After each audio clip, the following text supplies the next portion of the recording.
시청자 여러분 안녕하십니까? 지방자치의 생생한 소식을 전하는 KLN 뉴스입니다. 첫 소식입니다.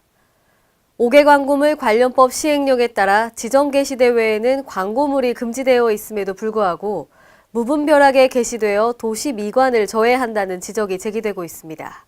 보도에 한결 기자입니다. 전주 시내에서 하루에 철거되는 불법 5개 광고물이 500여 매에 이를 만큼 각종 5개 광고물이 넘쳐나고 있습니다. 불법 5개 광고물 철거에 따른 행정력 낭비, 도시미관 저해, 법 집행의 형평성 논란 등 다양한 문제가 제기되고 있습니다. 5개 광고물 관련법 시행령은 5개 광고물의 신고, 허가 및 게시 장소를 규정하고 있습니다. 제24조에서는 대부분의 5개 광고물이 게시되는 전봇대, 가로등 기둥, 가로수 등의 5개 광고물 표시를 금지하고 있습니다.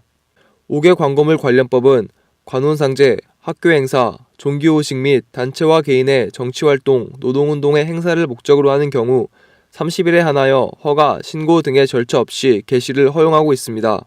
관련 법적 규제를 받지 않는 정치적 게시물과 공공성 게시물 중 일부는 허용된 30일을 넘겼음에도 그대로 방치되고 있고 질서 없이 게시되어 도시 미관을 저해한다는 지적이 제기되고 있습니다. 5개 광고물 관련법 시행령에 따라 지정 게시대 외에는 5개 광고물을 금지하고 있음에도 일부 시민단체의 광고물이 3년째 간선 도로변에 내걸려 있는가 하면 당국의 단속을 피해 각종 현수막이 게시되어 있습니다. 단속을 시행하는 전주시는 국민의 정치적 자유를 보호하기 위한 관계법은 정치적 성향의 5개 광고물의 게시를 허용하고 있기 때문에 30일이 넘지 않는 한 해당 5개 광고물은 위법사항이 없다고 응답했습니다. 자영업을 하는 A씨는 자영업자들이 게시한 현수막은 바로 떼어가면서 특정 단체의 현수막을 남겨두는 것은 공평하지 않은 것이라며 불만을 토로했습니다. 세월호 대책위 전북위원회 이세우 공동대표는 다양한 방법을 논해볼 것이라고 밝혔습니다. 어떻게 하면 잘 표현할 건가는 다양한 방법들을 좀 고민해야 된다고 생각됩니다. 그래서 앞으로 그런 논의들을 좀 해나갈 걸로 좀 생각을 해요. 전주시의 CSC는 현수막 때문에 도시가 지저분하게 느껴진 적이 있고 깨끗한 거리가 조성되면 좋겠다고 말했습니다. 5개 광고물 관련한 전주시의 공정한 행정집행과 도시 경관을 개선하기 위한 전주시민의 자발적인 노력이 요구됩니다. KLN 한결입니다. 전북 임실군의 임실시장이 추석 이전 개장을 목표로 다기능 조성 사업에 착수했습니다. 유희광 기자가 보도합니다. 전라북도 임실군의 임실시장이 문화공연과 지역특산물, 상설 판매장이 공존하는 다기능 공간으로의 변화를 앞두고 있습니다. 13일 군은 추석 명절 이전 개장을 목표로 임실시장 다기능 조성 사업에 착수했다고 밝혔습니다. 우선 군은 기존 임실시장 주변 주차난 해소를 위해 주차장 80여 면을 추가로 조성하고 주차장 내 400제곱미터의 문화광장을 조성할 계획으로 이곳에서는 유네스코 인류무형문화유산으로 등재된 필봉농악 등의 문화공연이 펼쳐지게 됩니다. 또한 지역 특산품인 임실고추 판매장을 별도로 설치하고 임실치즈 및 유제품을 항시 구매할 수 있는 상설 판매장도 들어설 예정입니다. 이 밖에도 임실시장은 중소기업청에 2017년 골목형 시장 육성 사업에 선정되면서 사업비 총 4억 8천만 원을 통해 임실치즈 특화는 물론 3호사단 군부대 인근 시장으로서의 여건을 활용 차별화된 특화 시장을 육성하게 됩니다. 임실시장이 문화관광진흥과 지역경제 활성화에 기여하는 색깔 있는 명품 시장이 될 수 있도록 육성해 나가도록 하겠습니다. 한편 임실시장 다기능 조성 사업은 지난해 국토부 공모사업인 지역수요 맞춤 지원 사업으로 선정돼 추진되는 사업으로 총 36억 원의 사업비가 투입됩니다. KLN 유희광입니다. 전주시가 추진하는 아트폴리스 사업이 지나치게 신미성만을 강조해 시민들의 눈높이와 맞지 않다는 지적이 제기되고 있습니다. 보도에 김민화 기자입니다. 10년 전부터 추진 중인 전북 전주시의 아트폴리스 사업이 지나치게 신미성만을 강조하고 있는 것 아니냐는 지적이 일고 있습니다. 전주시의회 고미희 의원은 13일 제338회 임시회 5분 자유 발언을 통해 공원 생태하천을 비롯한 녹지공간 확보와 아름다운 간판 꾸미기 등 총 181개 공사를 추진 중인 아트폴리스 사업이 시행 10여 년이 지난 지금 반추해볼 시간이 필요하다고 말했습니다. 고 의원은 우리 주변에 가로시설물을 설치하면서 지나치게 신미성을 강조하는 경우 대중의 눈에는 관심 없거나 때로는 이질적인 대상으로 보여질 수 있다고 비난했습니다. 또 중앙시장 인근 노송천 보건구역 일대는 주변 거리와 비교하여 너무 깊게 파여 있고 그에 비해 물은 실개천처럼 흘러가 사람들이 그곳에서 휴식을 취할 수 있을지 답답해진다고 질타했습니다.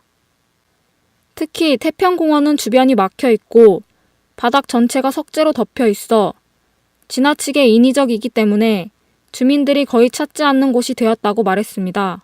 이 자리를 빌어 공공청 사와 함께 지역 주민을 위해 조성사업하는 디자인 시설물 공원 등을 조성할 때 단순히 공적일을 통한 설명회가 아닌 지역 주민이 참여하는 주민 디자인 정책을 제안합니다. 고 의원은 전혀 맞지 않는 시설물과 장치들이 전주시 곳곳에 세워지고 채워가고 있는 것은 아닌지 묻고 싶다며 전주시의 행정과 정책의 방향이 시민의 눈높이와 함께하길 바란다고 촉구했습니다. 이어 대중과 눈을 맞추기 위해서는 끊임없는 소통의 노력이 필요하다고 강조했습니다. K랜 김민아입니다. 전주시가 쾌적한 보행 환경을 만들기 위해 도로 비우기 사업을 추진합니다. 이번 사업은 비우기, 줄이기, 정리하기 내용으로 기능을 상실하거나 훼손된 시설물은 철거, 보수하고 유사 기능을 가진 인접 시설물은 통폐합할 계획입니다. 대상 시설물은 가로등과 신호등, 표지판, 통신주 전화부스 등이 해당되며 현재 시범 사업으로 거론되고 있는 구간은 전동성당에서 시청 입구 대신증권 사거리까지 8달로 1.3km 구간입니다. 이에 따라 시는 인도위 29개소 시설물을 대상으로 쾌적한 보행 환경을 만들고 반응에 따라 향후 사업을 확대할 예정입니다. 또한 시는 도로 비우기 사업의 효율적인 추진을 위해 경찰서와 한전, KT 등 관리기관과 연계, TF팀을 구성해 사업을 지속적으로 활성화할 방침입니다. 전국 최초로 초등학생들이 분연히 일어섰던 오수 3.10 만세운동 재현 행사가 지난 10일 오수문화체육관에서 열렸습니다. 올해로 98주년을 맞는 이날 행사에서는 3.10 만세운동의 역사적 상징적 의미를 상기시키고 오수 지역민들의 숭고한 가치를 알리는 데 목적을 두고 그날의 함성을 재현했습니다. 오수 3.10 만세운동은 나라를 잃은 서름과 분노를 느낀 초등학생들이 앞장서 만세운동을 벌인 역사적 사건으로 전국 10대 의거지로 선정될 만큼 대표적인 독립운동사로 기록되어 있습니다. 또 오수 보통학교 교사였던 이광수 선생과 초등학교 학생들을 주축으로 전개됐던 초등학생 독립운동입니다. 3.10 만세운동 이후 장수와 남원 등에서는 인근 주민 천여 명이 오수 주재소 습격과 만세운동을 펼치기도 했습니다. 이에 따라 오수는 현대에 와서 전국 만세운동을 이끌어낸 대대적인 민족운동 지역으로 역사 속에 남아 있습니다. 이상으로 K랜 뉴스를 마칩니다. 시청해주신 여러분 고맙습니다.